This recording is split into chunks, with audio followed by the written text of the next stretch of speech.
Bonjour, bienvenue à toutes et à tous sur Cocotte TV, nouvelle vidéo de présentation aujourd'hui avec le LEPA Lenix LPC 801 Series.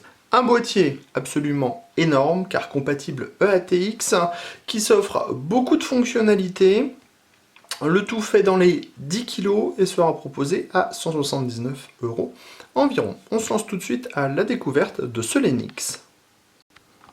Disons-le tout de suite, le Lenix est un gros boîtier, c'est normal, il est compatible EATX et il propose 9 slots d'extension. Il mesure 576 par 250 par 558 mm, ce qui n'est pas rien non plus. Au niveau du style, on aimera ou on n'aimera pas ce Lenix.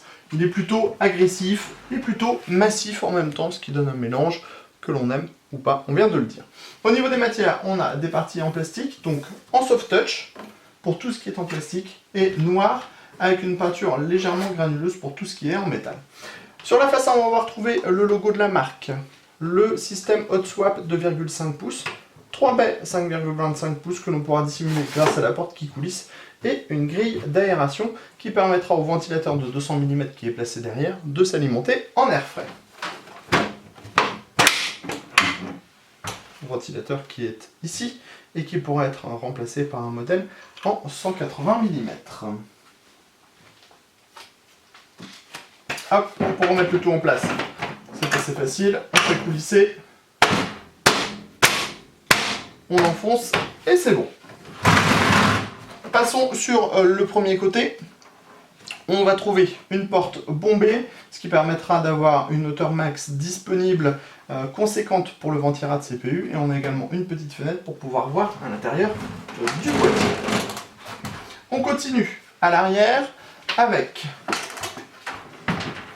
une ouverture. Alors ça permettra de retirer en fait assez facilement la partie haute. Et en plus c'est caoutchouté, donc c'est plutôt agréable sous la main. On remarque qu'on a deux vis à main, ça veut dire que cette partie supérieure est démontable. On va y revenir. Ici on a deux petits passe-cloisons à arracher. Une grille design alvéolée en 120 à 140 mm. L'emplacement de la plaque Yoshide de la carte mère, 9 slots d'extension en mèche avec montage par vis à main. On a également 4 passe-cloisons en caoutchouc et l'emplacement de l'alimentation dans le bas. Au niveau de l'alimentation, on note qu'on a un filtre amovible en dessous. Si on passe sur l'autre côté, on remarque de nouveau la finition noire avec la peinture légèrement granulée et on a un bombage pour pouvoir placer beaucoup de câbles à l'arrière du plateau de la carte mère. Sur le boîtier maintenant, on retrouve de nouveau notre filtre à destination de l'alimentation. On a également le filtre pour deux emplacements ici en 120 mm. On pourra placer un radiateur de water cooling en 240 mm maximum à cet endroit-là.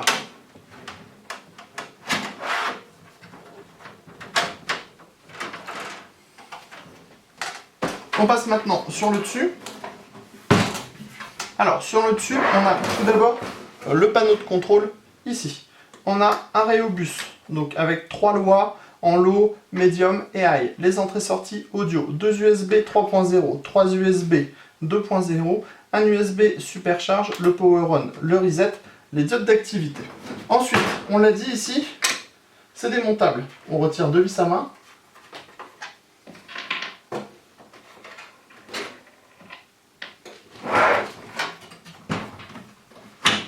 On tire.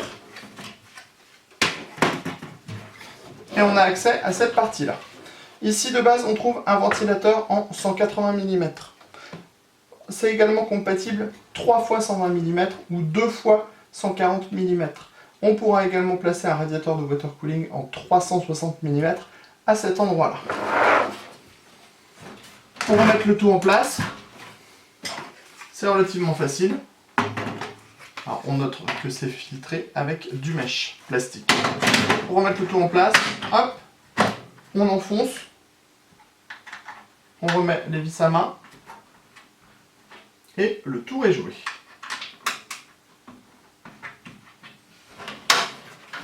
Il est temps de passer à l'intérieur de ce Lennox. Deux portes sont à retirer. On a deux vis à main sur chacune des portes. On retire les vis, on tire.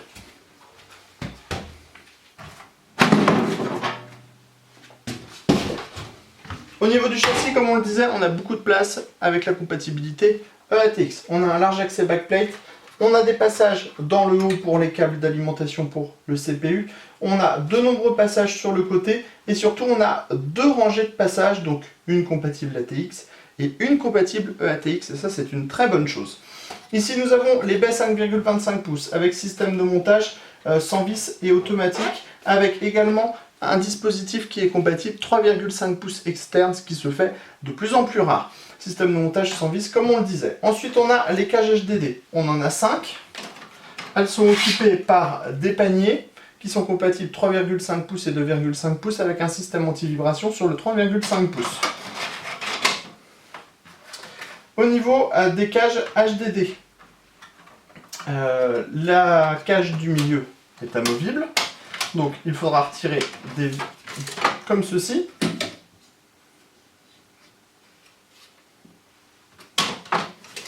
Le tout est ventilé par un ventilateur de 200 mm à l'avant qu'on pourra réduire en 180 mm si on le désire.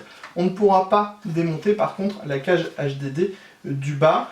Il faudra donc vérifier, si vous voulez mettre un radiateur de water cooling en 240 mm dans le bas, la largeur maximum qui sera disponible.